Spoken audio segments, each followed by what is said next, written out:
ഉൾപ്പെടെയുള്ളവർ ഇന്നലെ നടത്തിയ പ്രസ്താവനകൾ നമ്മൾ കണ്ടതാണ്.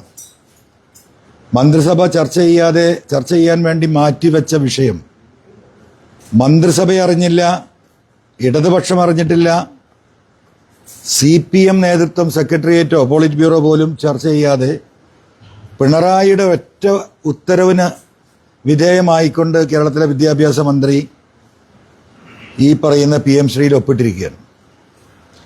കേരളത്തെ സംബന്ധിച്ച് ഇത് വളരെ ഗൗരവമുള്ള വിഷയമാണ്. ഇന്ത്യയിലാകെ ഫാസിസം ആഞ്ഞടിക്കുമ്പോഴും കേരളവും തമിഴ്നാടും നമുക്കറിയാം എന്നും തിരിഞ്ഞു നിന്ന സംസ്ഥാനമാണ്. കഴിഞ്ഞ 15 വർഷമായി പശ്ചിമ ബംഗാളും അതേ മതേതരത്വ പാത പിന്തുടരുന്ന ഇന്ത്യയിലെ 3 സംസ്ഥാനങ്ങളാണ്. ഇവിടെയാണ് ഇത്തരത്തിലുള്ള ഒരു തീരുമാനം സംസ്ഥാന ഗവൺമെന്റ് വിദ്യാഭ്യാസ മന്ത്രി എടുത്തിരിക്കുന്നത്.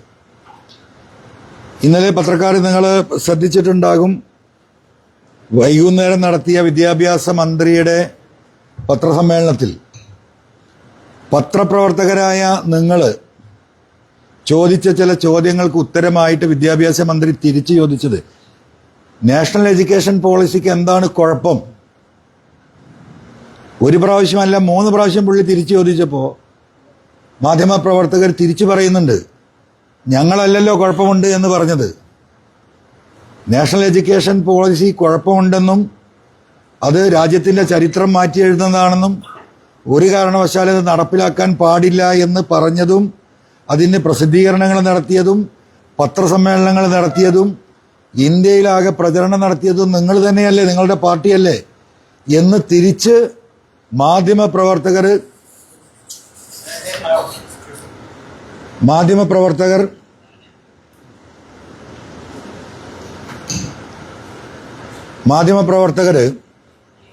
മന്ത്രിയോട് ചോദിക്കുന്നത് നമ്മൾ കാണുകയാണ്.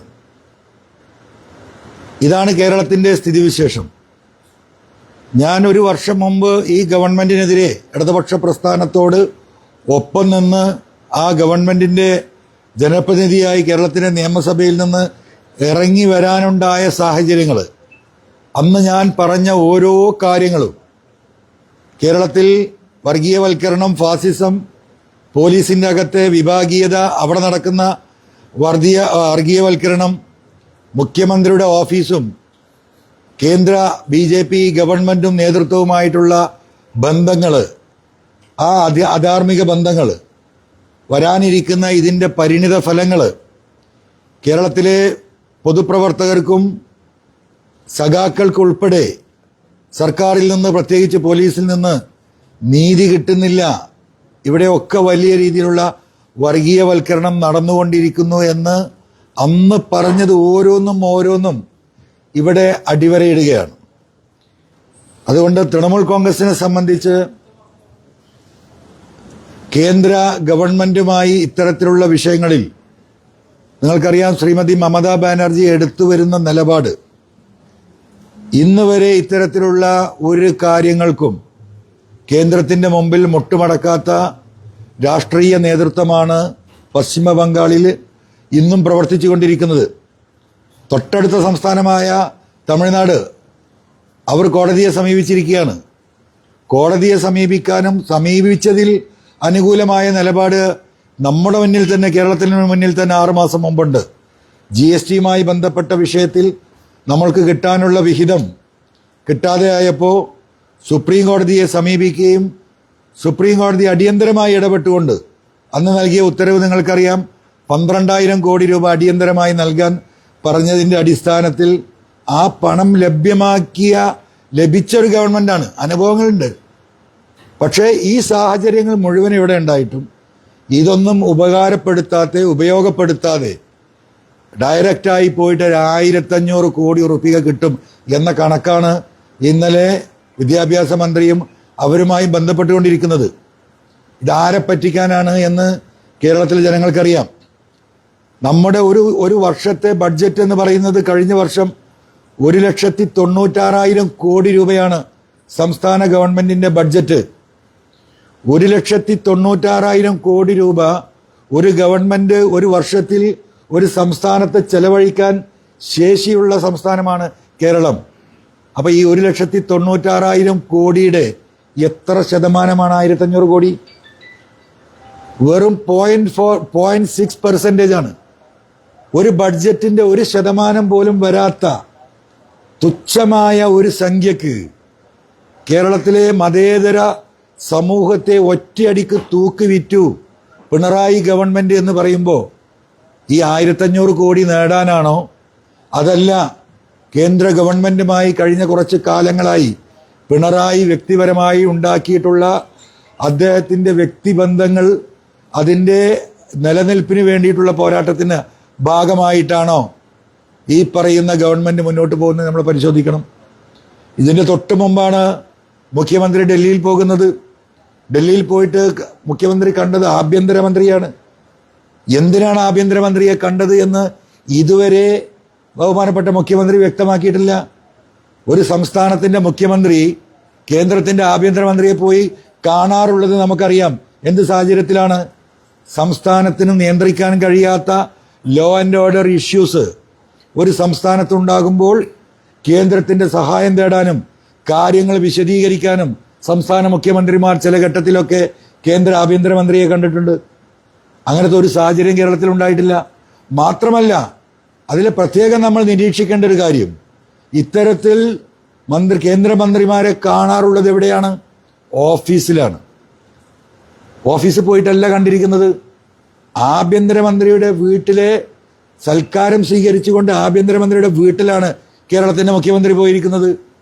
അതിനു മുമ്പ് ഈ കേരളത്തിന്റെ ഗവർണറെയും കൂട്ടി കേരള ഹൗസിൽ കേന്ദ്ര സാമ്പത്തിക ഫൈനാൻസ് മിനിസ്റ്റർക്ക് നൽകിയ സ്വീകരണം നമ്മൾ കണ്ടതാണ്.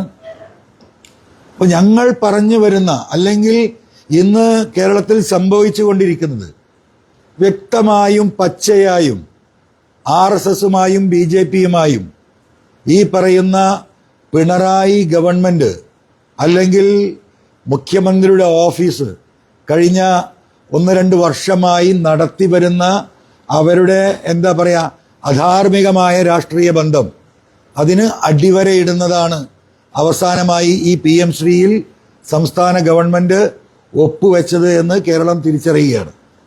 ഇതിനെതിരെയുള്ള കേരളത്തിലെ ഒരു പൊതുസമൂഹത്തിന്റെ വികാരം, കേരളത്തിൽ വരാനിരിക്കുന്ന ഒരു മാസം കഴിഞ്ഞാൽ കേരളത്തിൽ നടക്കാൻ പോകുന്ന ത്രിതല പഞ്ചായത്ത് തെരഞ്ഞെടുപ്പിലും അത് കഴിഞ്ഞ് ഏപ്രിൽ മെയ് മാസത്തിൽ നടക്കാൻ പോകുന്ന നിയമസഭാ തെരഞ്ഞെടുപ്പിലും കേരളത്തിലെ മതേതര സമൂഹം, കേരളത്തിലെ പൊതുസമൂഹം വ്യക്തമായും രാഷ്ട്രീയത്തിനപ്പുറം കേരളത്തിന്റെ മതനിരപേക്ഷത നിലനിർത്താൻ, നമ്മുടെ സംസ്കാരം, മലയാളിയുടെ സംസ്കാരം എന്ന് പറയുന്നത് തന്നെ മതനിരപേക്ഷതയാണ്. ആ മതനിരപേക്ഷത നിലനിർത്താൻ ഈ ഇടതുപക്ഷ പ്രസ്ഥാനങ്ങൾക്കെതിരെ, ഈ പിണറായിസത്തിനെതിരെ കേരളത്തിൽ വോട്ട് ചെയ്യും എന്ന കാര്യം വളരെ വ്യക്തമാണ്. ആ പോരാട്ടത്തിന്റെ മുന്നിൽ ഇവിടുത്തെ ഇടതുപക്ഷത്തിനെതിരെ ഇവിടെ സമരം നയിക്കുന്ന UDF സംവിധാനത്തെ സഹായിക്കുന്ന നിലപാട് സംസ്ഥാനത്ത് തൃണമൂൽ കോൺഗ്രസ് നിലപാടെടുക്കും. അതുമായി സഹകരിച്ച് ഞങ്ങൾ മുന്നോട്ട് പോകും. അതാണ് നിങ്ങളോട് സൂചിപ്പിക്കാനുള്ളത്.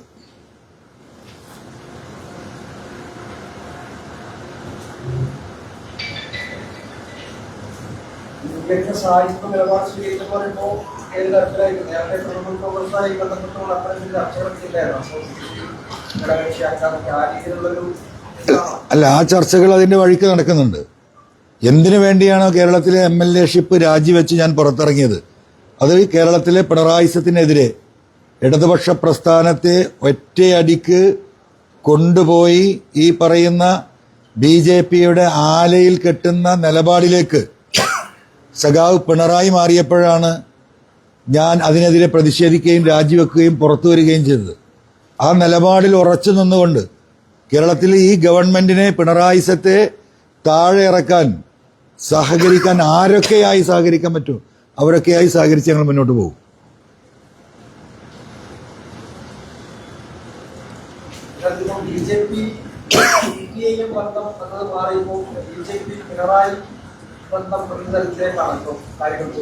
അല്ല, BJP CPM ബന്ധം എന്ന് ഞാൻ ഒരു ഘട്ടത്തിലും പറഞ്ഞിട്ടില്ല.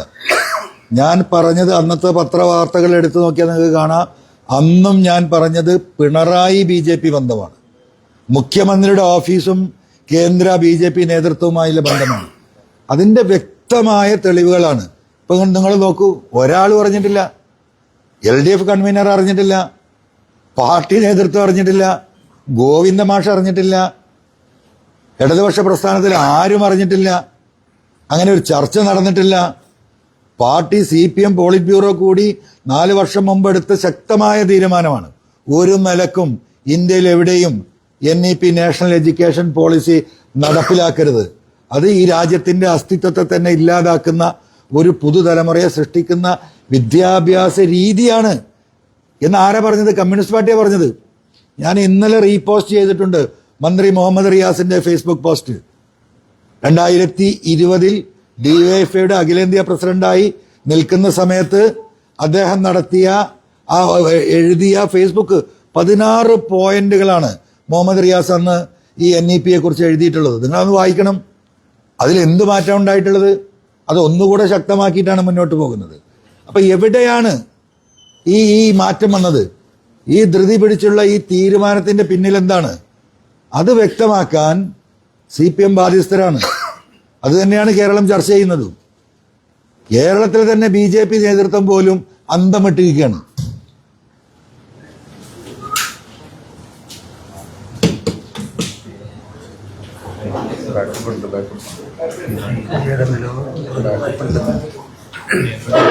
അനൂപേ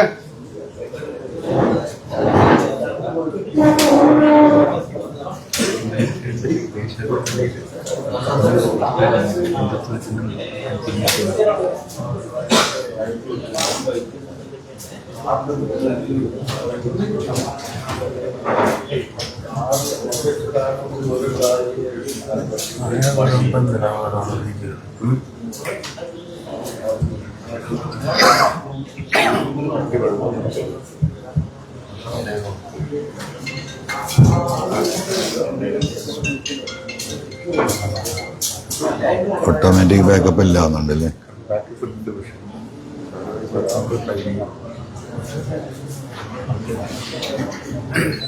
അപ്പോ മുഹമ്മദ് റിയാസിന്റെ ആ പോസ്റ്റ്, അതിൽ നിന്ന് ഒരു എന്താ പറയാ, പെട്ടെന്ന് വ്യക്തമാകാൻ വേണ്ടി പറഞ്ഞതാണ്. ഇവിടെ കൈരളി ചാനലായാലും ദേശാഭിമാനിയായാലും കമ്മ്യൂണിസ്റ്റ് പാർട്ടിയുടെ എല്ലാ ലേഖനങ്ങളും എല്ലാ അവരുടെ വാർത്താ സംവിധാനങ്ങളും എത്രയോ കാലം ഇതിനെതിരെ ശക്തമായ നിലപാടെടുത്തു പോന്ന്. ഒരു രാത്രി കൊണ്ട് എങ്ങനെയാണിത് മാറുന്നത്? എന്താണ് ഇതിനെക്കുറിച്ച് വിശദീകരിക്കാനുള്ളത്? വളരെ വ്യക്തം. ഇന്നലെ വിദ്യാഭ്യാസ മന്ത്രിയുടെ ആ ബോഡി ലാംഗ്വേജ് കണ്ടാൽ നിങ്ങൾക്കറിയാം. പിണറായി പറഞ്ഞു, അദ്ദേഹം പറഞ്ഞു, ഞാനിപ്പോൾ ഇങ്ങനെയൊക്കെയാണ്, NEP മോശമൊന്നുമില്ല, ഞങ്ങൾ നയം മാറ്റിയിരിക്കുന്നു, ഞങ്ങൾ വേണ്ടി വന്നാൽ ഇനിയും മാറ്റും, നിങ്ങൾ സൗകര്യമുള്ളത് നിങ്ങൾ പറഞ്ഞോ. ഇതായിരുന്നല്ലോ വിദ്യാഭ്യാസ മന്ത്രിയുടെ ഇന്നലത്തെ പ്രതികരണം പത്രസമ്മേളനത്തിൽ. അങ്ങനെ പറയുന്ന ഒരാളാണോ സഖാവ് ശിവൻകുട്ടി? നമ്മൾ ഒരുപാട് കാലമായിട്ട് അദ്ദേഹത്തെ കണ്ടിട്ടുള്ളതാണല്ലോ. അപ്പൊ അദ്ദേഹത്തോട് പറഞ്ഞു കൊടുത്ത് എഴുതി കൊടുത്ത കാര്യങ്ങൾ അവിടെ വന്ന് പറഞ്ഞു. മറ്റൊരു കാര്യം കൂടി നിങ്ങൾ ശ്രദ്ധിക്കണം. വിദ്യാഭ്യാസ മന്ത്രി അദ്ദേഹത്തിന്റെ IAS-കാരനായ സെക്രട്ടറിയെയും കൂടി കൂടെ ഇരുത്തിയിട്ടാണ് ഇന്നലെ പത്രസമ്മേളനം നടത്തുന്നത്. ഇന്ന് വരെ അദ്ദേഹം അങ്ങനെ പത്രസമ്മേളനം നടത്തുന്നത് ഞാൻ കണ്ടിട്ടില്ല. ചോദ്യങ്ങൾക്ക് ഉത്തരം പറയാൻ നേർക്കുനേരെ കഴിയില്ല എന്ന ബോധ്യത്തിന്റെ അടിസ്ഥാനത്തിൽ കേന്ദ്ര ഗവൺമെന്റിന്റെ പിണറാളികളായി പ്രവർത്തിക്കുന്ന IAS ഓഫീസർമാരെ കൂടെ ഇരുത്തിക്കൊണ്ട് ചോദ്യങ്ങൾ വരുമ്പോൾ അവർക്ക് ചെരിഞ്ഞു കൊടുക്കുന്ന അവസ്ഥയിലേക്ക്, സ്വന്തമായിട്ട് ഉത്തരം പോലും പറയാൻ കഴിയാത്ത അവസ്ഥയിലേക്ക് കേരളത്തിലെ CPM മന്ത്രിമാർ അധപ്പതിക്കുന്ന ചിത്രമാണ് ഇന്നലെ നമ്മൾ കണ്ടത്. അപ്പൊ ഇത് കേരളം തിരിച്ചറിയണം. ഈ വിഷയത്തിലെ ഇപ്പം CPI വലിയ എതിർപ്പുമായിട്ട് വന്നിട്ടുണ്ട്. CPI അവരുടെ CPM-ന്റെ കേന്ദ്ര നേതൃത്വത്തെ ഈ വിഷയം അറിയിക്കുന്നു. കേരളത്തിൽ ഉടനീളം CPI-ന്റെ മന്ത്രിമാർ വലിയ പ്രതിഷേധം രേഖപ്പെടുത്തുന്നു. ഒരു തുറന്നടിക്കുന്ന രീതിയിലേക്കൊക്കെ കാര്യങ്ങൾ പോകുന്നത്. പക്ഷെ BJP ഈ വിഷയത്തെ നോക്കിക്കാണുന്നത് CPI-യും CPM-ഉം തമ്മിലുള്ള ഒരു ഒത്തുകളി മാത്രമാണ് ഇന്ന് നടക്കുന്ന ഈ നാടകം. മാത്രമല്ല, ഈ ശബരിമല വിഷയത്തിൽ നിന്ന് പിന്നെ വഴിതിരിച്ചു വിടാൻ വേണ്ടി ഈ PM ശ്രീ അവതരിപ്പിക്കുകയാണ് ചെയ്തത് എന്ന രീതിയിലാണ് BJP ഈ വിഷയത്തെ നോക്കിക്കാണുന്നത്. എങ്ങനെയാണ് താങ്കൾ ഈ വിഷയത്തിൽ നോക്കുക? താങ്കൾക്ക് ആരുമായിട്ട് പ്രവർത്തിച്ചൊരു പരിചയമുള്ളതാണ്. അല്ല, BJP ആ നോക്കിക്കാണുന്നതിൽ അവരെ കുറ്റം പറയാൻ കഴിയില്ല. ഇത് രണ്ടും തന്നെയാണ്, യാതൊരു തർക്കവും ആ കാര്യത്തിലില്ല. കാരണം BJP ആ രീതിയിലേക്ക് അവരുടെ പൊളിറ്റിക്സ് തിരിച്ചു കൊണ്ടുവരണം അവർക്ക്. ഇപ്പോൾ ഇന്നലെ എന്താണ് പോറ്റി പറഞ്ഞിട്ടുള്ളത്? സ്വർണം വിറ്റ ആളപ്പോൾ കണ്ടെത്തി. അമ്പലം വിഴുങ്ങികൾ എന്ന് പണ്ട് നമ്മളെ കാരണന്മാരൊക്കെ ഉദാഹരണമായി പറയാറുണ്ട്. അമ്പലം വിഴുങ്ങികളായിട്ടുള്ള അധികാരികളുടെ കേരളത്തിലെ ഈ പറയുന്ന സകല ക്ഷേത്രങ്ങളുടെയും ഉത്തരവാദിത്തം ഏൽപ്പിച്ച് ക്ഷേത്ര മുതലുകൾ മുഴുവനും കൊള്ളയടിച്ച ഒരു കാലം കേരളത്തിലുണ്ടായിട്ടില്ല. സ്വാഭാവികമായിട്ടും അത് കേരളത്തിലെ പൊതുസമൂഹം, പ്രത്യേകിച്ചും വിശ്വാസ സമൂഹം, ഹൈന്ദവ സമുദായം മാത്രമല്ല, കേരളത്തിലെ എല്ലാ മറ്റു ക്രൈസ്തവരായാലും മുസ്ലിങ്ങളായാലും എല്ലാവരും ആ വിഷയത്തിൽ കേരളത്തിലെ ഹൈന്ദവ വിശ്വാസികളോടൊപ്പമാണ്. വിശ്വാസികൾ മനസ്സറിഞ്ഞ് പ്രാർത്ഥിച്ച് നൽകിയ മുതലാണ് കൊള്ളയടിച്ചു പോകുന്നത്. അതൊരു ഭാഗത്ത് നടക്കുകയാണ്. അപ്പോൾ സ്വാഭാവികമായിട്ടും CPM-നെ വലിയൊരു തകരാറില്ലാതെ സംരക്ഷിച്ച് നിർത്തേണ്ട ബാധ്യത BJP-യെ സംബന്ധിച്ച് ഇന്ന് കേരളത്തിലുണ്ട്. അതുകൊണ്ട് തന്നെയാണ് BJP എവിടെയും തൊടാത്ത ഒരു നിലപാട് സ്വീകരിച്ചു പോകുന്നത്. CPI ശക്തമായ നിലപാട് സ്വീകരിച്ചിട്ടുണ്ട്. അതിൻ്റെ ആയുസ് എത്രയുണ്ട് എന്ന് 27-ാം തീയതി നമുക്കറിയാം. അതിന് 2 ദിവസമേ ഉള്ളൂ. ഇന്ന് 25-ആണ്, നാളെ 26-ആണ്, മറ്റന്നാൾ 27-ആണ്. 27-ന് ഞങ്ങളൊരു തീരുമാനമെടുക്കും എന്നാണ് പാർട്ടിയുടെ CPIയുടെ സംസ്ഥാന സെക്രട്ടറി പറഞ്ഞിട്ടുള്ളത്. ഇതെന്ത് ഗവൺമെന്റ്, ഇതെന്ത് മുന്നണി, ഇതെന്ത് തീരുമാനം? സന്തോഷ് MP എന്താ പറഞ്ഞത്? തലയിൽ മുണ്ടിട്ട് പോയിട്ടാണ് ഒപ്പിട്ടിരിക്കുന്നത്. ഗോളി സെൽഫ് ഗോൾ അടിച്ചിരിക്കുന്നു. ഇത് ആരാ പറയുന്നത്? കോൺഗ്രസ് അല്ല, UDF അല്ല. ഇടതുപക്ഷ പ്രസ്ഥാനത്തിലെ ഈ ഗവൺമെന്റിലെ പ്രബലമായ രണ്ടാമത്തെ കക്ഷി 4 മന്ത്രിമാർ മന്ത്രിസഭയിൽ ഇരിക്കുകയാണ്. അവര് അവഹേളിക്കപ്പെട്ടു എന്ന് അവര് പറയാണ്. മന്ത്രിമാർ ഇന്നലെ രാവിലെ നടത്തിയ പ്രസ്താവന നിങ്ങൾ ശ്രദ്ധിച്ചിട്ടുണ്ടോ? വാർത്തകളിൽ കണ്ട കാര്യം ശരിയാണെങ്കിൽ അങ്ങേയറ്റം അപമാനകരമായ നിലപാടാണ് മന്ത്രി എടുത്തത് എന്ന് ആരാ പറഞ്ഞത്? CPIയുടെ മന്ത്രിമാര്. CPIയുടെ മന്ത്രിമാർക്ക് വിവരം കൊടുക്കുന്നത് ആരാ? ഇവിടുത്തെ പത്രമാധ്യമ പ്രവർത്തകര്. ആ രീതിയിലേക്ക് അവർ അപമാനിക്കപ്പെട്ടു എന്ന് കേരളത്തിലെ പൊതുസമൂഹത്തിനോട് ഒരു മടിയുമില്ലാതെ അവർ പുറത്തു വന്ന് ഇന്നലെ സംസാരിക്കുകയാണ്. അത് ആ നിലപാടിൽ CPI ഉറച്ചു നിൽക്കുമോ? അല്ല, അത് സാധാരണ എടുക്കുന്ന ADGP അജിത് കുമാറുമായി ബന്ധപ്പെട്ട വിഷയം നിങ്ങൾക്കറിയാം. പൂരം കലക്കൽ നിങ്ങൾക്കറിയാം. അന്ന് ഞാൻ ഉന്നയിച്ച വാദങ്ങളോടൊപ്പം നിന്നവരാണ് CPIയിലെ മന്ത്രിമാരടക്കം. ഒരു കാരണവശാലും അജിത് കുമാറിനെ ഡിപ്പാർട്ട്മെന്റിൽ ഇരുത്തരുത് എന്ന് പറഞ്ഞവരാണ്. പിന്നീടുണ്ടായ മാറ്റങ്ങൾ നമ്മൾ കണ്ടതാണ്. പക്ഷെ അതിൽ നിന്നൊക്കെ വ്യത്യസ്തമായിട്ടുള്ള ഒരു സ്റ്റാൻഡ് CPIക്ക് ഇപ്പൊ കാണുന്നുണ്ട്. അതുകൊണ്ട് ഞാൻ പറഞ്ഞത് CPIയുടെ സ്റ്റാൻഡിന് ഇനി 72 മണിക്കൂർ സമയം കൂടെ ഉണ്ട്. ആ 72 മണിക്കൂർ കഴിയുമ്പോൾ നമുക്കറിയാം എന്ത് CPI നിലപാടെടുക്കുന്നത്. UDF-ലെ ഒരു സാഹചര്യം എങ്ങനെയാണ്? UDF ഇപ്പോൾ വലിയ തോതിൽ മുഖ്യമന്ത്രി സ്ഥാനത്തിനെ ചൊല്ലിയൊക്കെയുള്ള തർക്കം KC വേണുഗോപാൽ കേരളത്തിൽ സജീവമാകും എന്ന് പറയുന്നു. ഇങ്ങനെ UDF-ൽ കോൺഗ്രസിൽ വലിയ തോതിലുള്ള തർക്കങ്ങളൊക്കെ നിൽക്കുകയാണ്. ഇത് ഏതെങ്കിലും തരത്തിൽ നിയമസഭാ തെരഞ്ഞെടുപ്പിനെ ബാധിക്കാൻ സാധ്യതയുണ്ടോ? കേരളത്തിലെ UDF-ലും കോൺഗ്രസ് ലീഡർഷിപ്പിലും ഒരു തർക്കമില്ല.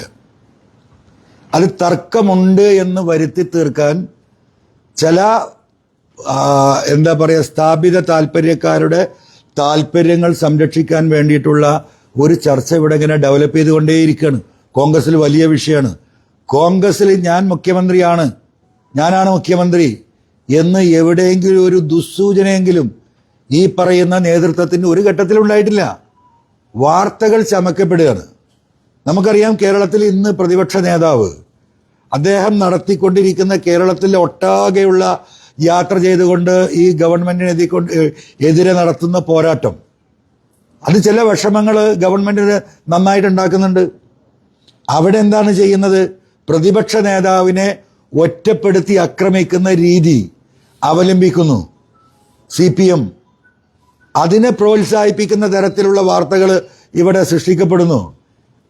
കേരളത്തിൽ ഇന്ന് തെരഞ്ഞെടുപ്പ്, ഇന്നാണ് വോട്ടിംഗ് അല്ലെങ്കിൽ നാളെയാണ് വോട്ടിംഗ് നടക്കുന്നതെങ്കിൽ കേരളത്തിലെ പൊതുസമൂഹത്തിന്റെ മനസ്സ് വായിക്കുന്നവർക്ക്, മനുഷ്യരുമായി ഇടപെടുന്നവർക്ക്, കമ്മ്യൂണിസ്റ്റുകാരായ പാവപ്പെട്ട സാധാരണക്കാരായ സഖാക്കളുമായി ബന്ധമുള്ളവർക്ക്, ഇവിടുത്തെ തൊഴിലാളി വർഗവുമായി ബന്ധമുള്ള പൊതുപ്രവർത്തകന് കൃത്യമായി മനസ്സിലാക്കാൻ കഴിയും. പ്രതിപക്ഷ നേതാവ് 100 സീറ്റിൽ UDF അധികാരത്തിൽ വരുമെന്നാണ് പറയുന്നതെങ്കിൽ ഞാൻ പറയുന്നു 100 സീറ്റിന്റെ മേലധികാരത്തിൽ വരും. 100 സീറ്റിന്റെ മേലധികാരത്തിൽ വരും. അതിലൊരു രാഷ്ട്രീയമില്ല. അതിന്റെ ഏറ്റവും വലിയ തെളിവാണ് ഇന്നലെ തിരുവനന്തപുരത്ത് നടന്നത്. ആശാ വർക്കർമാരുടെ ആ സഹോദരിമാര് 256 ദിവസമായി സമരം ആരംഭിച്ചിട്ട്. എന്താ പിണറായിയുടെ നിലപാട്? ജീപ്പ് കയറ്റി കൊല്ലാൻ നോക്കുന്നു, വസ്ത്രം വലിച്ചു കീറുന്നു പോലീസ്, മൈക്കെടുത്ത് ഓടുന്നു പോലീസ്. ഇത്രയും ഒരു ദുരന്തം ഏറ്റുവാങ്ങിയ ഒരു തൊഴിലാളി സംഘടന കേരളത്തിലുണ്ടോ? എന്താ അവർ ചെയ്ത തെറ്റ്? 232 രൂപയാണ്. 232 രൂപക്ക് 2 പൊറാട്ടി ഒരു ബീഫ് കഴിക്കാൻ കഴിയും ഇന്നത്തെ കാലത്ത്? നമുക്കറിവുള്ളതല്ലേ. 232 ആഫ്രിക്കയിലല്ലേ? ആഫ്രിക്കയിലെ മിനിമം കൂലി 400 രൂപയാണ്. ലോകത്തെ ഏറ്റവും വലിയ പട്ടിണി രാജ്യം, 400 രൂപയാ മിനിമം കൂലി. ഇവിടെ തൊഴിലാളി വർഗ പാർട്ടി എന്ന് പറഞ്ഞ അധികാരത്തിൽ വന്ന ഈ ഗവൺമെന്റ് അധികാരത്തിലിരിക്കുമ്പോൾ ഈ 232 രൂപയിൽ ഒരു 100 രൂപ, ഒരു 300 രൂപയാക്കി കൊടുക്കുക. എന്താ നിലപാട്? അവരെ കൊല്ലാൻ നടക്കുകയാണ്. 27,000 ആശമാരുണ്ട് ഇവിടെ. കേന്ദ്ര കണക്ക് പ്രകാരം 1000 ആൾക്കൊരു ആശയാണ്. അതിൽ തന്നെ ഇപ്പോൾ നമുക്ക് 3.5 കോടി ജനമുണ്ട് കേരളത്തിൽ. 3.5 കോടി ജനങ്ങൾക്ക് 1000-ന് ഒരാളെ വെച്ച് തീരുമാനിക്കുകയാണെങ്കിൽ 35,000 ആളെ നിയമിക്കണം. ഇപ്പോൾ ഇവിടെ ത്രിതല പഞ്ചായത്ത് തെരഞ്ഞെടുപ്പിൽ വാർഡുകൾ വർദ്ധിച്ചെന്താ? ജനങ്ങൾ വർദ്ധിച്ചുകൊണ്ടാണ്. ഇപ്പൊ ഈ വർദ്ധിച്ച വാർഡുകളിൽ ആശ എവിടെ? അവിടെ ആശാ വർക്കർമാരില്ലല്ലോ, പുതുതായിട്ട് നിയമനം നടത്തിയിട്ടില്ലല്ലോ. വാർഡ് വരുമ്പോൾ തന്നെ വരണ്ടേ? അവിടെ പോയി ജനങ്ങളെ സേവിക്കാൻ ആരാ ഉള്ളത്?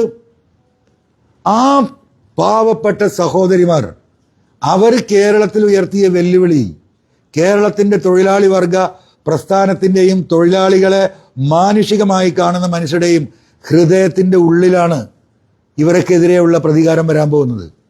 മുഖ്യമന്ത്രിയുടെ വീട്ടിന് മുമ്പിലാണ് നമ്മൾ കണ്ടത്. എന്നിട്ട് അവരെ അവഹേളിച്ചുകൊണ്ട് പ്രസ്താവന നടത്തുന്നത് സാധാരണക്കാരായിട്ടുള്ള സൈബർ ടീമല്ല, കേരളത്തിലെ CITUവിന്റെ ഉത്തരവാദിത്തപ്പെട്ട നേതാക്കന്മാരാണ് അവർക്കെതിരെ സംസാരിക്കുന്നത്. അതുകൊണ്ട് തന്നെയാണ് 100 അല്ല 110 സീറ്റിൽ കേരളത്തിൽ അധികാരത്തിൽ UDF വരുമെന്ന് പറയുന്നത്. ഈ ഗവൺമെന്റ് വന്നപ്പോൾ എന്തായാലും തൊഴിലാളി വർഗ പാർട്ടിക്ക് തൊഴിലാളികളുണ്ടോ? അദാനി ഞങ്ങളുടെ പാർട്ട്ണറാണ്. ആരാ പറയുന്നത്? ഈ പറയുന്ന ദേവസ്വം മന്ത്രി, അയ്യപ്പനെ ആകെ അടിച്ചു മാറ്റിപ്പോയ മന്ത്രിയാ പറയുന്നത്. ഏത്? ഇവിടുത്തെ എല്ലാ സമ്പന്നരും ഞങ്ങളുടെ പാർട്ട്ണർമാരാണ്. അതിൽ അഭിമാനം കൊള്ളുകയാണ്, ഊറ്റം കൊള്ളുകയാണ്. തൊഴിലാളി വർഗം എന്ന് പറയുമ്പോൾ അവർക്ക് എന്താ പറയുക, നെറ്റി ചുളിക്കുന്ന കമ്മ്യൂണിസ്റ്റ് നേതാക്കന്മാരുണ്ടായി. ഇത് തന്നെയാണ് പശ്ചിമ ബംഗാളിൽ സംഭവിച്ചത്. സിന്ദൂരിലുണ്ടായത് എന്താണ്? ടാറ്റയ്ക്ക് ഭൂമി എടുക്കാൻ പോയി, അതിനെ ന്യായീകരിച്ചു. അതേ ന്യായീകരണമാണ് നാഷണൽ എഡ്യൂക്കേഷൻ പോളിസിയുടെ കാര്യത്തിൽ CPM ഇവിടെ നടത്തിക്കൊണ്ടിരിക്കുന്നത്. ഒരു തർക്കവും നിങ്ങൾ കരുതണ്ട. പശ്ചിമ ബംഗാളല്ല, ത്രിപുര. എന്താ സ്ഥിതി? കമ്മ്യൂണിസ്റ്റ് പാർട്ടിയുടെ സകല ഓഫീസുകളും BJPയുടെ ഓഫീസായി മാറി. ഞാൻ ത്രിപുരയിൽ പോയി നേരിട്ട് കണ്ടവനാ. സകല ഓഫീസുകളും ആ അവസ്ഥയിലേക്ക് കേരളത്തിലെ കമ്മ്യൂണിസ്റ്റ് പാർട്ടിയുടെ ഓഫീസുകൾ, ആ പറയുന്ന എന്താ പറയാ, AKG സെന്ററിന്റെ കളർ തന്നെ മാറ്റി. നിങ്ങൾക്കറിയാലോ, ചുവപ്പ് മാറ്റി മെറൂണാക്കി. ഇനിയിപ്പോ ജില്ലാ കമ്മിറ്റി മറ്റു താഴെയുള്ള ഓഫീസുകൾ മാറ്റാനൊരു പ്രയാസമില്ല. അന്ന് തിരുവനന്തപുരത്ത് പത്രക്കാർ ചോദിച്ചു, എന്താണ് സെക്രട്ടറി ഈ കളറിലൊക്കെ ഒരു മാറ്റം വന്നിട്ടുണ്ടെങ്കിൽ? ചുവപ്പല്ലല്ലോ. പാർട്ടി സെക്രട്ടറി എന്നാ പറഞ്ഞു, നെഗറ്റീവ് എനർജി അല്ലേ ചുവപ്പ് എന്ന്. ആരാ പറഞ്ഞത്? ഗോവിന്ദ മാഷ്. ആരോടാ പറഞ്ഞ്? നിങ്ങളോട് പറഞ്ഞ്. നെഗറ്റീവ് എനർജി ചുവപ്പേ. ചുമപ്പ് കണ്ടാൽ നെഗറ്റീവ് എനർജി, പാവപ്പെട്ട തൊഴിലാളികളെ കണ്ടാൽ നെഗറ്റീവ് എനർജി, അദാനിയെ കണ്ടാൽ കെട്ടിപ്പിടിക്കും. എന്ത് നല്ല പാർട്ടി! പിന്നെ NEP ഇവിടെ നടപ്പിലാക്കുള്ളൂ, ഇതിലപ്പുറം നടപ്പിലാക്കും. ഒരു തർക്കവും വേണ്ട. ഇതാണ് ഒരു വർഷം മുമ്പ് ഞാൻ പറഞ്ഞത്. അത് ഓരോന്നായി ഇവിടെ വരുന്നു. പക്ഷേ പിണറായി വിജയൻ മനസ്സിലാക്കേണ്ട ഒരു കാര്യമുണ്ട്, ഇത് കേരളമാണ്. വെള്ളാപ്പള്ളിയെ കേരളം മുഴുവൻ നടത്തി വർഗീയത പറഞ്ഞാലും ഈ രാജ്യത്തെ എല്ലാ വർഗീയ കക്ഷികളെയും കൂട്ടിക്കെട്ടിയാലും അത് നേതൃത്വമാണ് മാത്രമാണ്. ഈ വർഗീയ നേതൃത്വം അത് നേതൃത്വത്തിൽ ഒതുങ്ങുകയാണ്. സാധാരണക്കാരായ മനുഷ്യർ, അത് ഹിന്ദു ആയാലും ക്രൈസ്തവരായാലും മുസൽമാനായാലും, അവരുടെയൊക്കെ മനസ്സ് കേരളത്തിൽ അവർ മതേതരത്വത്തോടൊപ്പമാണ്. ആ മതേതര നിലപാടുണ്ടായതുകൊണ്ടാണ് ഈ ഇടതുപക്ഷ പ്രസ്ഥാനത്തിന് ഇവിടെ വേരുണ്ടായത്. ആ വേരിന്റെ കടക്കൽ കത്തിവെക്കുന്നു പിണറായി വിജയൻ. അത് കേരളത്തിലെ കമ്മ്യൂണിസ്റ്റുകാർ തിരിച്ചറിഞ്ഞാൽ ഇന്ത്യയിൽ ഈ ഒരു സംസ്ഥാനത്തെങ്കിലും ആ പാർട്ടി ബാക്കിയാകും. അത് ഇവിടുത്തെ പാവപ്പെട്ട സഖാക്കളാണ്. പിണറായിക്ക് വേണ്ടിയിട്ട് ഈ പ്രസ്ഥാനത്തിന്റെ നട്ടല്ലൊടിക്കാൻ നടക്കുക പിണറായി. ഇങ്ങനെ ഒടിച്ചു കളയാണ് പാർട്ടിയെ, ചിന്തിക്കാൻ കഴിയാത്ത വിധത്തിൽ. അതിനെ സഹായിക്കണോ വേണ്ടയോ എന്ന് കേരളത്തിലെ വോട്ടർമാരായ സഖാക്കൾ ഈ തെരഞ്ഞെടുപ്പിൽ തീരുമാനമെടുക്കും. കേരളത്തിലെ വരാനിരിക്കുന്ന തെരഞ്ഞെടുപ്പിൽ ബൂത്തിൽ ആദ്യമുണ്ടാകുക ആ പ്രദേശത്തെ ഏറ്റവും വലിയ സഖാവായിരിക്കും. ആ വോട്ട് ഈ പറയുന്ന പിണറായിസത്തിനെതിരായിരിക്കും. എന്തിനു വേണ്ടിയാണ്? കമ്മ്യൂണിസ്റ്റ് പാർട്ടിയെ ഇവിടെ നിലനിർത്താൻ കമ്മ്യൂണിസ്റ്റുകാർ ഈ ഗവൺമെന്റിനെതിരെ വോട്ട് ചെയ്യുന്ന കാഴ്ച കേരളത്തിൽ നമുക്ക് കാണാൻ കഴിയും. പിണറായിസത്തെ പറയുന്നു, അതേപോലെ തന്നെ പറഞ്ഞതാണ് സതീശനിസം. ആ സതീശനിസം നയിക്കുന്ന UDF സംവിധാനം 100-ലധികം സീറ്റ് വാങ്ങി അധികാരത്തിൽ വരുമെന്നാണ് ഇപ്പോൾ പറയുന്നത്. തീർച്ചയായിട്ടും സതീശനിസമൊക്കെ അവസാനിച്ചു. It's A close chapter. ഇവിടെ ഈ നാടിനെ രക്ഷിക്കാനുള്ള രാഷ്ട്രീയത്തിന് വേണ്ടിയിട്ടുള്ള പോരാട്ടമാണ്. അതിൽ എൻ്റെ വ്യക്തിപരമായിട്ടുള്ള ഇഷ്ടങ്ങൾക്കും അനുഷ്ഠാനങ്ങൾക്കും ഒരു പ്രാധാന്യം നമ്മൾ കൊടുക്കുന്നില്ല. പൊതുവായ ഈ നാടിൻ്റെ മതേതര നിലപാട് നിലനിർത്താൻ പ്രതിപക്ഷ നേതാവിനോടൊപ്പം ഏതൊക്കെ നിലക്ക് UDFനെ സഹായിക്കാൻ പറ്റുമോ, എന്ത് ത്യാഗം എന്ത് നഷ്ടവും സഹിച്ചിട്ടാണ് നിൽക്കും. കാരണം ഞാൻ നഷ്ടം സഹിച്ചിറങ്ങി വന്നവനാ. എനിക്ക് ആ MLA പണിയായിട്ട് മുന്നോട്ട് പോയാൽ മതി. ഞാൻ ലാഭം കിട്ടാൻ വന്നവനല്ല. അപ്പം ലാഭത്തിന് വേണ്ടിയിട്ടല്ല ഞങ്ങൾ നിലനിൽക്കുന്നത്. അതുകൊണ്ട് എന്ത് നഷ്ടം എനിക്കുണ്ടായാലും UDFനോടൊപ്പം നിന്നുകൊണ്ട് ഈ ത്രിതല തെരഞ്ഞെടുപ്പിലും വരാനിരിക്കുന്ന കേരളത്തിന്റെ നിയമസഭാ തെരഞ്ഞെടുപ്പിലും UDFനെ അധികാരത്തിലെത്തിക്കാൻ ഒരു പൊതുപ്രവർത്തകൻ എന്ന നിലയ്ക്ക് എനിക്കെന്ത് സാധിക്കുമോ, എന്നെ സ്നേഹിക്കുന്നവർക്ക് എന്ത് സാധിക്കുമോ, എനിക്ക് ഒപ്പം നിർത്താൻ പറ്റുന്നവർക്ക് എന്ത് സാധിക്കുമോ, എല്ലാ നിലപാടും UDFന് അനുകൂലമായി സ്വീകരിക്കും പിണറായിസത്തെ അവസാനിപ്പിക്കാൻ. അത് തന്നെയാണ് നിലപാട്.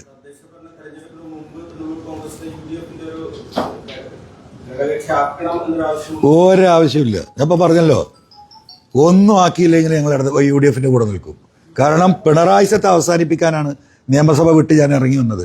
അതിൽ നമ്മൾ ഉറച്ചു നിൽക്കും.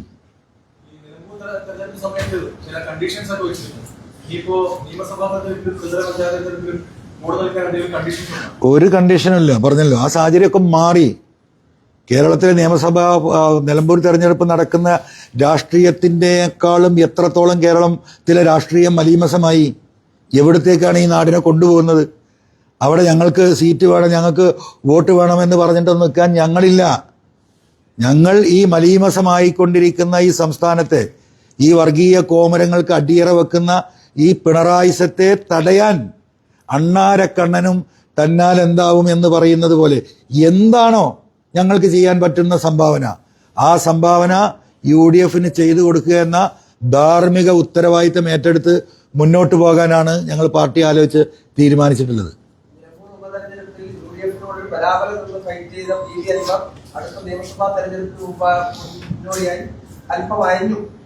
അല്പല്ല, നല്ല കഴിഞ്ഞിട്ടുണ്ട്.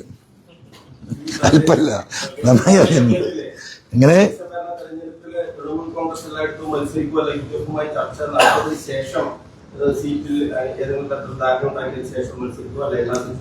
അല്ല, അതെല്ലാം പ്രാദേശികമായിട്ട് ഞങ്ങൾക്ക് ആത്യന്തികമായിട്ട് ഇപ്പൊ ഒറ്റ ലക്ഷ്യമുള്ളൂ.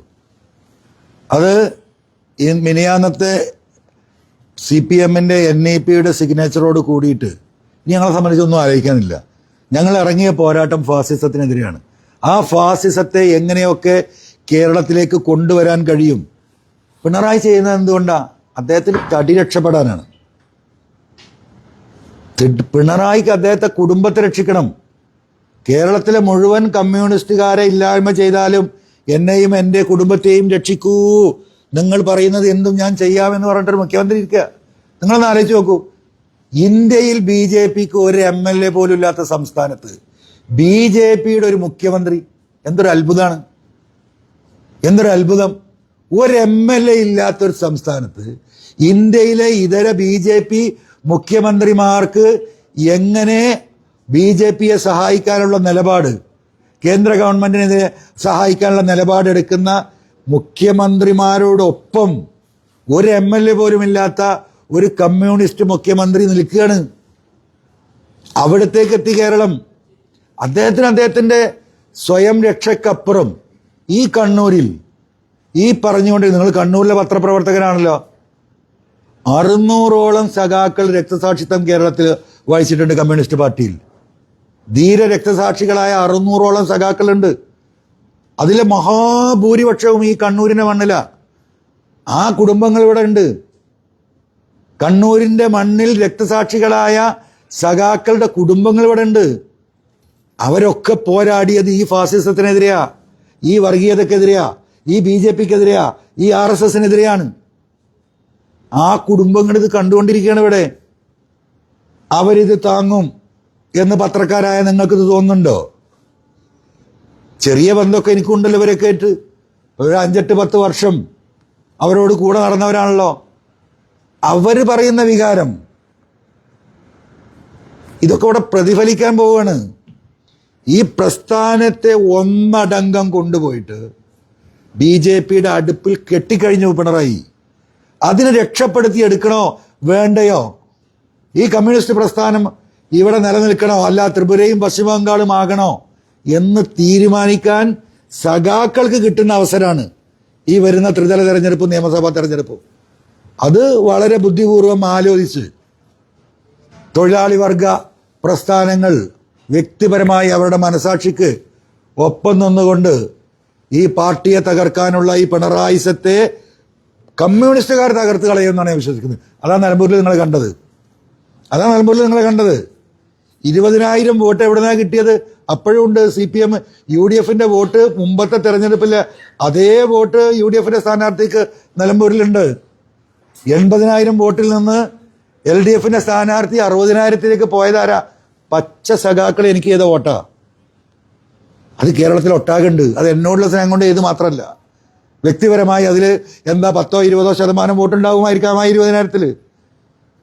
ബാക്കി വരുന്ന 80% വോട്ടുകളും ഈ കമ്മ്യൂണിസ്റ്റ് പ്രസ്ഥാനം ഇവിടെ നിലനിൽക്കണമെങ്കിൽ പിണറായിയെ താഴെ ഇറക്കണം എന്ന് തീരുമാനിച്ചിട്ട് പാർട്ടിയെ സ്നേഹിക്കുന്ന നെഞ്ഞത്ത് കൈവച്ച് പച്ച സഖാക്കൾ ചെയ്ത വോട്ടാ. പിണറായിസത്തിനെതിരായ ആ പുറക്കം കാലം ആ സമയത്ത് താങ്കൾ പറഞ്ഞിരുന്നു കണ്ണൂരിൽ നിന്ന് വലിയ തോതിൽ സഖാക്കളുടെ പിന്തുണ കിട്ടിയിരുന്നുവെന്ന്. ഇപ്പോ ഈ കണ്ണൂരിൽ വെച്ച് പറയാൻ കഴിയുമോ ആരൊക്കെയാണ് ആ സമയത്ത് താങ്കൾക്ക് പിന്തുണ നൽകിയത്? ആളെ പറഞ്ഞപ്പോ ഞാൻ ഓരോ സമാധാനം കെടുത്തണോ? ആ സാധുക്കളെ ഞാൻ ഇടങ്ങാറാക്കണോ? അത് നിങ്ങൾ കണ്ടോ തെരഞ്ഞെടുപ്പിൽ? ഇപ്പൊ കണ്ണൂരിലെ പത്രക്കാരാണല്ലോ. 6 മാസം കഴിഞ്ഞാൽ നമുക്കൊന്നുകൂടി ഇരിക്കാം. ഏപ്രിൽ മെയിൽ നടക്കുന്ന തെരഞ്ഞെടുപ്പിൽ കമ്മ്യൂണിസ്റ്റ് പാർട്ടിയുടെ ചരിത്രത്തിൽ കമ്മ്യൂണിസ്റ്റ് പാർട്ടിക്ക് കണ്ണൂർ ജില്ലയിലുണ്ടാകുന്ന ഏറ്റവും വലിയ തകർച്ച 2026 തെരഞ്ഞെടുപ്പായിരിക്കും. ഇവിടെ പിണറായിസം മാത്രമല്ല, ഇവിടെ ശശിസുണ്ട്, P ശശി. കണ്ണൂരിലെ സഖാക്കൾ ഏറ്റവും ബന്ധമുള്ള പത്രക്കാരാണല്ലോ നിങ്ങൾ. ഉത്തരവാദിത്തപ്പെട്ടവരോട് നിങ്ങൾ സ്വകാര്യത്തിൽ സംസാരിക്കുമ്പോൾ ഈ ഗവൺമെന്റിനെയും ഈ മുഖ്യമന്ത്രിയെയും ഈ പാർട്ടിയെയും ഈ അവസ്ഥയിൽ എത്തിച്ചതിന്റെ പ്രധാന ഉത്തരവാദി P ശശിയല്ലേ? ഇവിടെ മൂന്ന് വിഷയങ്ങൾ ഇവിടെ ഈ ഗവൺമെന്റിനെതിരാ. ഒന്ന് പിണറായിസാണ്, 2 ഈ ഗവൺമെന്റ് തന്നെയാണ്, 3 P ശശിയാണ്. ഈ 3 വികാരങ്ങളും അലതല്ലുന്ന മനസ്സിന്റെ ഉള്ളിൽ വിങ്ങിപ്പൊട്ടുന്ന പച്ചപ്പാവൻ സഖാക്കളുടെ നാടാണ് കണ്ണൂര്. ഞാൻ ഈ പറഞ്ഞ രക്തസാക്ഷികളായ 600ഓളം കുടുംബ ആളുകളിൽ ഒട്ടുമിക്കതും ഈ മണ്ണിലാണ്. അവരൊക്കെ ഇത് കാണല്ലേ? ഞങ്ങളുടെ മക്കൾ എന്തിനാണ് ജീവൻ നൽകിയത്? എൻ്റെ ഭർത്താവ് എന്തിനു വേണ്ടിയാണ് മരണപ്പെട്ടത്? എൻ്റെ മോന് എന്തിനു വേണ്ടിയാണ് മരണപ്പെട്ടത്? ഈ പറയുന്ന ഫാസിസത്തിനെതിരെയുള്ള പോരാട്ടത്തിലാ. ആ കുടുംബം എങ്ങനെയത് സഹിക്കുക? അവര് പ്രതികരിക്കാതിരിക്കുവോ? അവര് പ്രതികരിക്കുമെന്ന് അവർ എന്നോട് പറയുന്നു. അതാരാണ് എന്ന് ദയവായി എനിക്ക് ഒരു ഘട്ടത്തിലും പറയാൻ കഴിയില്ല, ആ ഘട്ടത്തിലും പറഞ്ഞിട്ടില്ല. പക്ഷെ PV അൻവർ പറഞ്ഞത് വസ്തുതയായിരുന്നു എന്ന് 2026 തെരഞ്ഞെടുപ്പ് കഴിഞ്ഞ് വോട്ട് കഴിഞ്ഞ് വോട്ടെണ്ണുമ്പോൾ കണ്ണൂരിലെ പത്രമാധ്യമ പ്രവർത്തകർക്കും കേരളത്തിലെ ജനങ്ങൾക്കും അൻവർ അന്ന് പറഞ്ഞതും ഇന്ന് ഈ പറയുന്നതും ശരിയായിരുന്നു എന്ന് നിങ്ങൾക്ക് ബോധ്യപ്പെടും. അവർക്കൊന്നും പുറത്തു വരാൻ കഴിയില്ല. അവർക്കൊക്കെ ചെയ്യാൻ കഴിയുന്ന എന്താണ്? ആ പോളിംഗ് ബൂത്തിൽ ഒരു മനുഷ്യനും കാണാതെ ആ സാധനം അവരെ അമർത്തും. അതിവിടെ സംഭവിക്കും. വെറുതെ ജയരാജേട്ടില്ലെങ്കിൽ അദ്ദേഹത്തിന് ഇപ്പോൾ ശാരീരികമായിട്ട് എന്തൊക്കെ അസുഖമുണ്ട്, വെറുതെ അയാളെ ഇറങ്ങാറാക്കണ്ട. TMC പദ്ധതിയിലെ ഇതിന്റെ ധാരണ തത്വത്തിൽ സ്വീകരിക്കുന്നത് 16-ാം തീയതിയാണ്. 22-ാം തീയതി മന്ത്രിസഭാ യോഗത്തിൽ CPI മന്ത്രിമാർ ഇക്കാര്യങ്ങൾ മന്ത്രിസഭാ യോഗത്തിൽ സൂചിപ്പിക്കുന്നത്. അതിനുശേഷം പുറത്തുനിന്ന് പ്രതികരണം നടത്തി CPMന്റെ ജനറൽ സെക്രട്ടറി തന്നെ വന്നത് CPI ആയിട്ട് ചർച്ച നടന്നു. അതായത് 16-ാം തീയതി നടന്നിട്ടുള്ള ഈ ധാരണയിൽ 23-ാം തീയതി CPMന്റെ ജനറൽ സെക്രട്ടറി തന്നെ CPI ചർച്ച നടത്തും, കാര്യങ്ങൾ നല്ല രീതിയിൽ ചർച്ച ചെയ്ത് മുന്നോട്ട് പോകുമെന്ന് പറഞ്ഞു. സത്യത്തിൽ CPMന്റെ ജനറൽ സെക്രട്ടറി റബ്ബർ സ്റ്റാമ്പായി മാറിയോ? അല്ല, അതൊന്നും അങ്ങനെ ഗതികെട്ടെന്ന് ചോദിക്കണ്ട. ഞാൻ പറഞ്ഞല്ലോ, ഞാൻ ഉത്തരം പറയും. 27-ാം തീയതി CPIയുടെ തീരുമാനം വരട്ടെ. അതുവരെ ആ ചോദ്യത്തിന് ഞാൻ ഉത്തരം പറയുന്നില്ല. ഞാൻ അത്യാവശ്യം നന്നായിട്ട് ഉത്തരം പറയുന്ന ആളാണെന്ന് നിങ്ങൾക്കറിയാലോ.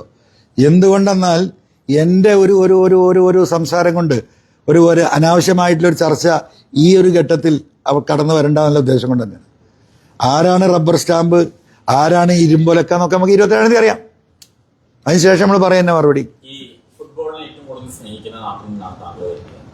കായിക മന്ത്രി താങ്കളുടെ നാട്ടിലാണ്. ഒക്ടോബറിൽ മെസ്സി വരും എന്നുള്ളതായിരുന്നു പ്രഖ്യാപനം. അത് തുടർച്ചയായിട്ട് മന്ത്രി ആവർത്തിക്കുകയും ചെയ്യുന്നുണ്ടായിരുന്നു. നിലവിലിപ്പോ മനസ്സിലാക്കുന്നത് ഒക്ടോബറിൽ മെസ്സി വരില്ല എന്നുള്ളതാണ്. ഫിഫയുടെ അനുമതി എന്തോ ലഭിച്ചിട്ടില്ല, അതുകൊണ്ട് വരില്ല എന്നുള്ളതാണ്. ഔദ്യോഗികമായിട്ട് സ്പോൺസറും ഫേസ്ബുക്കിൽ കുറിച്ചിട്ടുള്ളത്. മന്ത്രിയുടെ ഓഫീസിൽ നിന്നൊക്കെ അത്തരം വിവരങ്ങളാണ് കിട്ടുന്നത്. എങ്ങനെയാണ് അതിനെ നോക്കിക്കാണുന്നത്? തുടർച്ചയായിട്ട് ഈ തെരഞ്ഞെടുപ്പ് വരുന്ന ഘട്ടത്തിൽ മാത്രമല്ല മെസ്സി കേരളത്തിൽ വരുന്നത്. അല്ല, മെസ്സി വരാതിരുന്നാൽ അത് കേരളത്തിനെ സംബന്ധിച്ചും കേരളത്തിലെ ഫുട്ബോൾ പ്രേമികളെ സംബന്ധിച്ചും നമുക്ക് വലിയ നഷ്ടം തന്നെ. അത്ര പ്രതീക്ഷയോട് കൂടിയിട്ട് കേരളത്തിലെ സ്പോർട്സ് എന്താ പറയുക സ്നേഹികൾ മാത്രമല്ല, എല്ലാ മനുഷ്യരും അത് വളരെ ആവേശത്തോടു കൂടി കാത്തിരിക്കുകയാണ്. അത് വരാതിരുന്നാൽ അത് നഷ്ടമാണ്, വന്നാൽ അത് വളരെ നല്ലതാണ്. അതുകൊണ്ടൊന്നും കേരളത്തിലെ രാഷ്ട്രീയത്തെ സ്വാധീനിക്കാൻ കഴിയും, അതൊരു രാഷ്ട്രീയ മുതലെടുപ്പാക്കി ആർക്കെങ്കിലും മാറ്റാൻ കഴിയുന്ന ആരെങ്കിലും തെറ്റിദ്ധരിക്കുന്നുണ്ടെങ്കിൽ അത് എന്താ പറയുക തെറ്റിദ്ധാരണ മാത്രമാണ്. അങ്ങനെയൊന്നും മാറി മറിയുന്ന രാഷ്ട്രീയമല്ല കേരളത്തിൽ. രാഷ്ട്രീയമായിട്ട് തന്നെ രാഷ്ട്രീയത്തെ അപഗ്രഥിക്കാൻ ശേഷിയുള്ളവരാണ് കേരളത്തിലെ ജനങ്ങൾ. അത് അതൊക്കെ കാൽക്കുലേറ്റ് ചെയ്തിട്ട് തന്നെ പോകും. ഇനിയൊരു വെഡിത്തം കേരളത്തിലെ ജനങ്ങൾക്ക് പറ്റുമെന്ന് നിങ്ങൾ കരുതണ്ട. ഒരു വെള്ളാപ്പള്ളിയുടെ പിന്തുണയോട് കൂടിയിട്ട് ഈ വേണ്ടാത്ത തോന്നിവാസം മുഴുവൻ നാട്ടിൽ പറഞ്ഞു നടന്ന് ഈ രീതിയിലുള്ള BJPയുമായുള്ള ബാന്ധവങ്ങൾ ഉണ്ടാക്കി കേരളത്തിലെ ജനങ്ങളെ പറ്റിച്ച് അങ്ങ് കയറിക്കളയാം എന്ന് ആരെങ്കിലും ധരിക്കുന്നുണ്ടെങ്കിൽ ഇത് കേരളമാണ്. യാതൊരു തർക്കവുമില്ല. ഈ ഇരിക്കുന്നതാണ് കേരളം. ഇവിടെ ഇപ്പോൾ മുസ്ലിമുണ്ട്, ഹിന്ദുവുണ്ട്, ക്രിസ്ത്യാനിയുണ്ട്, അപ്പുറത്തുണ്ട്. ഈ ഇരിക്കുന്ന പത്രമാധ്യമ പ്രവർത്തനങ്ങളാണ്. ഇതാണ് കേരളം. ഈ ഇരുത്തം നോർത്ത് ഇന്ത്യയിൽ ഇരിക്കില്ല. പത്രക്കാരായ നിങ്ങൾ ഇരിക്കില്ല. അവിടെ എപ്പോഴും ജാതിയും അതൊക്കെ തന്നെയാണ്. അവിടെ നടക്കും. അവിടെ നടക്കുന്നത് ഇവിടെ പ്രാക്ടിക്കലൈസ് ചെയ്യാം എന്ന് പിണറായി വിജയൻ വിചാരിക്കുന്നുണ്ടെങ്കിൽ അത് പിണറായി വിജയൻ്റെയും കൂടി വാട്ടർലൂ ആയിരിക്കും 2026 തെരഞ്ഞെടുപ്പ് എന്ന കാര്യത്തിൽ എനിക്ക് വ്യക്തിപരമായിട്ടൊരു സംശയമില്ല.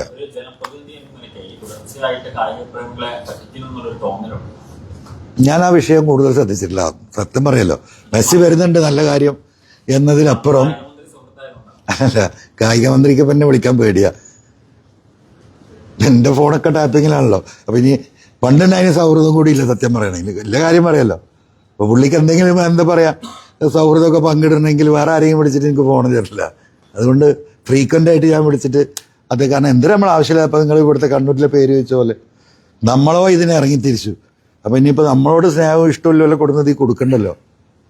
അതാണ് ആ കാര്യത്തിൽ എൻ്റെ നിലപാട്. ഓക്കെ, ചെറിയ ഭക്ഷണം